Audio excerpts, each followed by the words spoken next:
This episode is brought to you by Factor. If you're anything like me, it's sometimes hard to stay motivated by your New Year's resolutions. But if healthy eating is on your list, Factor makes it easy. Factor is America's #1 ready-to-eat meal delivery service that delivers chef-prepared, dietitian-approved meals straight to your door. Factor's ready-to-eat meal delivery takes the stress out of meal planning and sets you up for success for the new year. In addition to the ready-made meals, I've been really digging their breakfast items, smoothies, cold-pressed juices, veggie sides, and energy bites, as they keep me going when the week gets super busy and it's all too easy to eat poorly. One of my New Year's resolutions has been to reduce takeout. Factor is so much cheaper and faster, so it's helped me fill that void because these restaurant quality meals are ready to heat and eat in just 2 minutes. So if you want more time for yourself, head to factormeals.com/dateable50 and use code dateable50 to get 50% off. That's code dateable50 at factormeals.com/dateable50 to get 50% off. Hi, I'm Yui Shu. And I'm Julie Krafchick. We're active daters turned dating sociologists. Here to dive into everything modern dating and relationships. Welcome to the Dateable podcast. Brunch Talk. We're back. We're back. It feels like a while since we started to answer your burning dating questions. We know you have so many because we see the list of questions we have in queue. And we're here to help like the superheroes that we are. They have been coming in strong the last couple months. So we're really excited to get back into this. And then for anyone who's new, we dissect it all. Any question you might have about your dating life. This is meant as a side dish to the rest of the podcast, our longer form content that runs every Wednesday.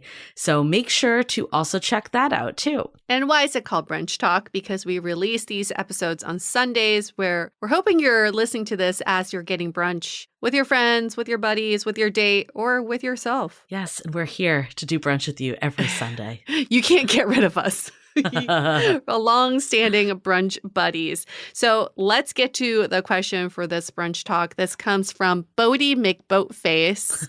And the reason why I am giving this username a shout out is because we promise if you put your brunch talk question in the body of your Apple Podcast review, we will push it to the front of the queue. We'll answer it as fast as we humanly can. So here is the question.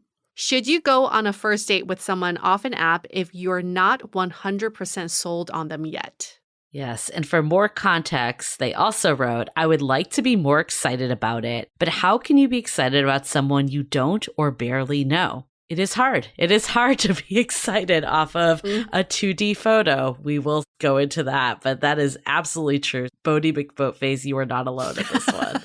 It's funny. Some people can get really excited about a profile that they see because they fantasize about who this person is. I've definitely been there before. And 99.9% of the time, you're going to be disappointed by the person you meet because they're not going to meet your fantasy image of who they are. So I'd rather be in the side of Bodie McBoatface, which is like, low expectations, maybe not as excited. Mm-hmm. But when it comes to online dating, I feel like you're never going to be 100% sure about someone. No. Just from their profiles and some message exchanges. You have to go off of a feeling, right? A feeling of, do I want to spend some time with this person because I find them intriguing and I want to get to know them better? I think that's the best you can do. Absolutely. We go into much more detail in last week's episode. So this is actually coming at a perfect timing, but we talk about all the limitations of apps and how it's near impossible to decide if someone is a match based off their profile and any conversation that you have. But the best you can do is a maybe is a yes and just keep going with it and seeing what develops. One of the challenges with apps is that people say that they can't ever actually get to that in real life date. And that's the only place where the magic is going to happen. So if you're feeling like a maybe, again, there's some attraction. Maybe you're not blown away by their photo, but you could see something developing. Then go on the date. You could be really pleasantly surprised. Yeah. I know for me, for all the partners I met on the apps, of course I was attracted enough to have the conversations, but I would never say that I looked at their profile and was like, this is it. This is my person.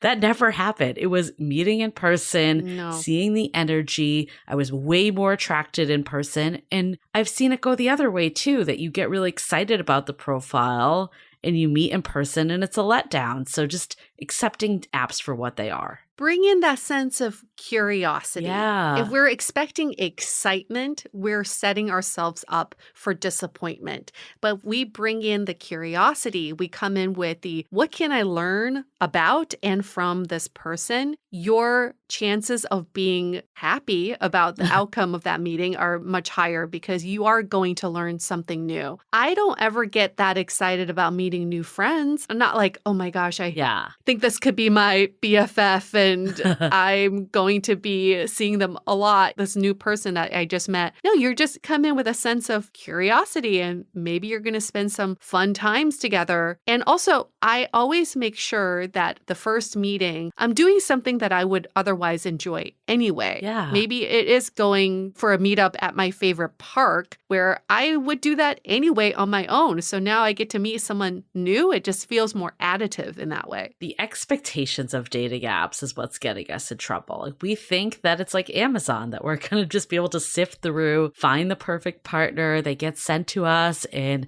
24 to 48 hours, and the rest is history. And we're in a relationship, we're in love. It just doesn't work that way. These are people at the end of the day. These are not products. They are people. So we need to remember that. And we need to change our expectations. I agree with you with the facts. Like, we don't treat friends or professional contacts like this. It's just, I'm going to meet someone new. And, like meeting someone in real life versus online, it's really interesting to me because I feel like they're actually like the total opposites. That in real life, you have the chemistry. You can tell if you're attracted, but you don't know anything about them. The basics of what you would just say, like, is this someone that I could be with? Like, that's not there in real life. You don't know any of that. But online, it's the exact opposite. You know their entire resume. You know all the criteria, maybe too much that you're making assumptions on height and things that don't ultimately matter because those are the variables that are there. But you don't know the attraction until you're in person. And how do we start to use dating apps to just replicate in real life meetings? That's kind of like, in my opinion, merging the best of both worlds, that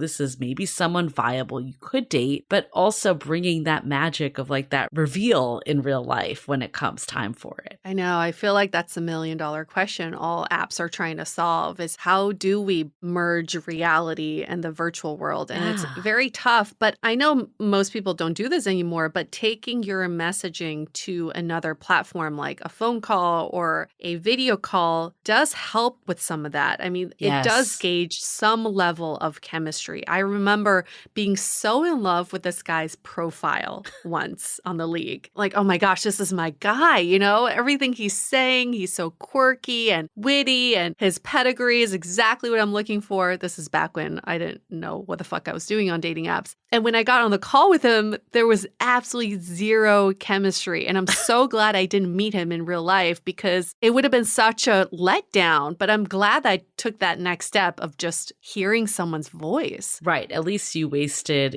10 minutes of your life, or took 10 minutes opposed to getting dressed up, building up your hope and expectation. Yes. I 100% agree. I think that was something that I did a lot, was that extra vetting stage, because, one of it is that I had to in the pandemic when I was like back in the thick of dating again. But I really wish that could live on a bit more. And I really don't think it's too much to ask someone to do a phone call before you meet. No. And if someone says no, then that's a sign right there. Like, if they can't jump on the phone with you for 10 minutes, that's saying a lot. And I agree with you. I don't think there's a way that you can necessarily know that, you're so compatible by phone either. It kind of goes back to the 2D photo on dating apps and profile. Like, yeah, I think it's maybe a step up because you hear their voice and you can see how your conversation is meshing. But I wouldn't say it's a silver bullet either. But it does eliminate a lot of the people where there's just no connection and compatibility. So you can at least focus on the people that are the maybes. So when you meet up, you're at least set up for success in the sense that that you can already have a conversation with them. What do you think about not calling the first date a date? I know we've often talked about it as like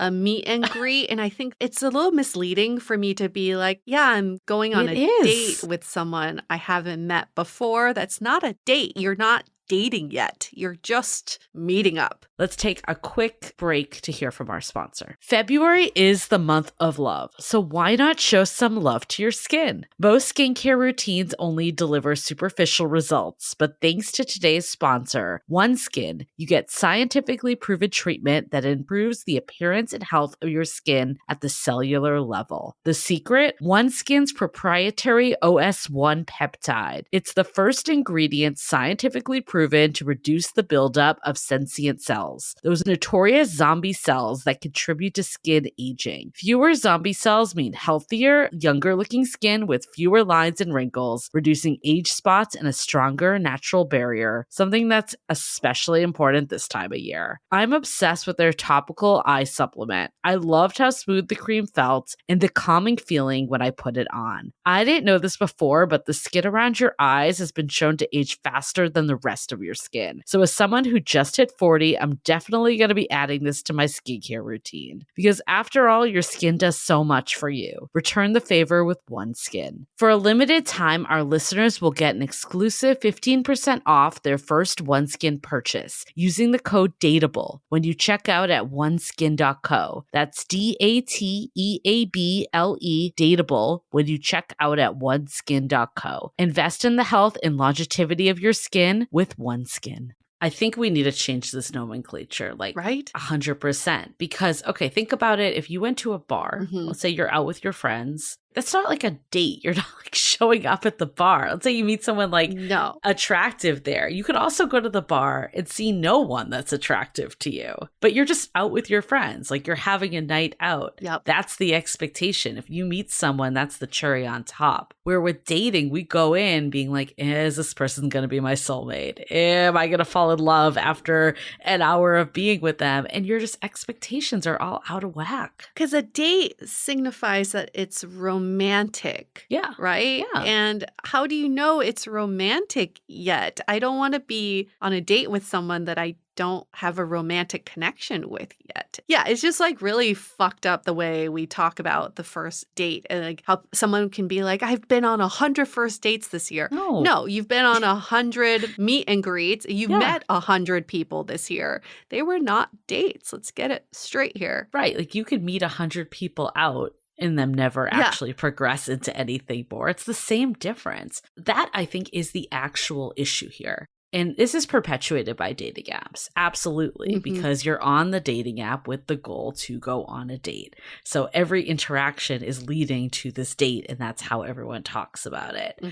Also, it's really hard to stay friends with someone or like a business contact with them if you met on a dating app because that's there. So if this was just the first time you met with this person, maybe this could develop in a different way. There's so much that's possible here. Yeah. This brings me back to like, why did 500 brunches? Because the idea behind it was that we would match people up and they would meet over brunch, and whether that becomes a romantic connection, a platonic connection, a business connection, it's more just like when you're in high school or college and you're just meeting people everywhere. Some of them develop into more, some of them don't. That's just how it works. Yet with dating apps, we go in with that singular focus, and it really makes it hard for anything to go in a different direction. This was Julie's venture for several years, and this is how we met each other. Exactly. True story. Think about it. If we had gone, let's say it was like a group dating thing, and you were there and I was there, we would never have been friends after. No. And what a miss that would have been. So opening that up too, it just enriches your life with all relationships. We've also heard this story from several couples where they match on a dating app and maybe the conversation doesn't go anywhere, and several years later they run into each other somewhere and it's like, oh, hey, you look familiar. I think we matched on a dating app.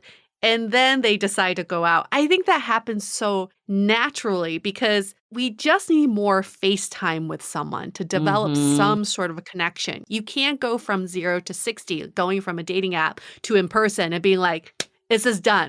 Are we attracted? Are we interested? You need like to be in the mood, the right environment. You need to see each other a few times. So I truly believe in making that first meetup just a meetup. Casual, don't put too much pressure on it. Don't say you have to be excited about it because I think that, again, sets you up for failure and disappointment.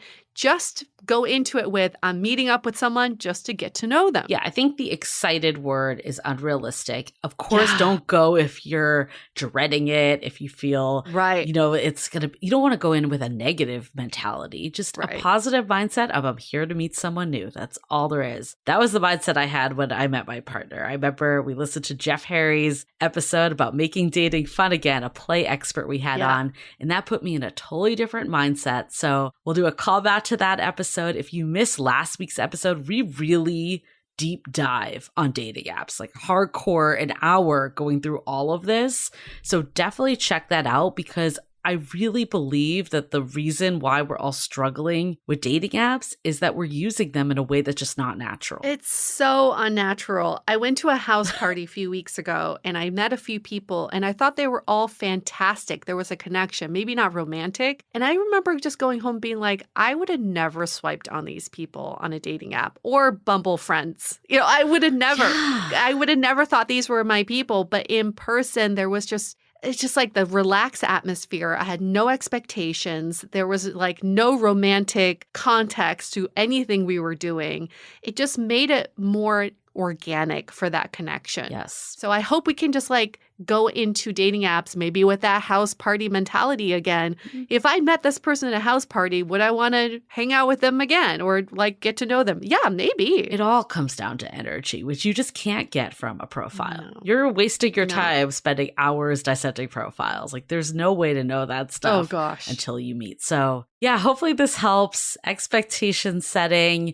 You're not alone in feeling that you should be super excited, but it's just not natural. And next time you feel that pressure to be super excited, remind yourself, be like, it's okay. I'm just meeting a new person. That's all. There you go. Can be very simple. We just overcomplicate online dating so much. Yes. It's our fault, but we can start simplifying it and making it much more enjoyable. So Bodhi, make boat face. Hopefully that answers your question. Keep them coming. Again, if you want to send us your brunch talk questions, you can email us hello@dateablepodcast.com. You can DM us on Instagram @dateablepodcast, or you can give us a rating or review, 5 stars in Apple Podcasts. And in the body of your review, tell us your brunch talk question and we'll answer it ASAP like we just did with Bodhi McBoatface. You're welcome. Okay, see you next week. Bye. The Dateable Podcast is part of the Frolic Media Network. Find more podcasts you'll love at frolic.media/podcasts. You can follow us on Instagram @dateablepodcast and visit dateablepodcast.com for access to all the episodes and our premium programs. Also, make sure to subscribe today if you haven't already on Apple Podcasts, Spotify, or your favorite podcast platform so you are the first to get all the latest episodes. And most importantly, stay dateable.